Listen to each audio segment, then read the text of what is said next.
I think there must be, even in the solar system, I would not be surprised if we find microbes on Mars or on some of the moons of Jupiter or Saturn where there's liquid water.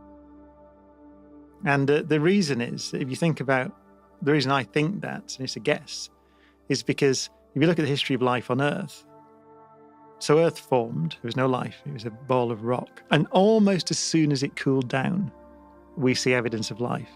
So certainly 3.8 billion years ago, possibly even further back than that, we see evidence of life on Earth. So somewhere along the line, geochemistry, active geochemistry became biochemistry on Earth. And we have some idea, that if you get gradients of temperature and acid and alkaline and the conditions that are naturally present on the surface of oceans, then complex carbon chemistry spontaneously happens. So we know that life, almost certainly we know that life began on Earth. I mean, the other option is it came from space or something like that, but it probably didn't, right? It probably began on Earth. So that means that at least here, that happened.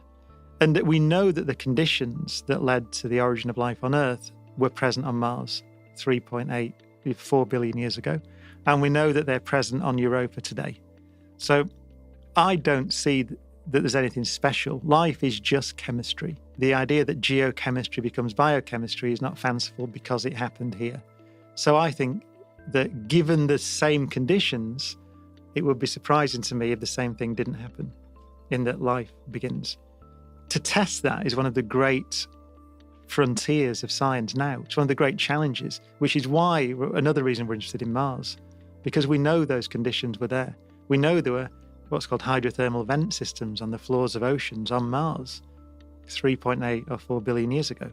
So it would be good to know if what I've said is right. And the way we find out is to find life or evidence of past life.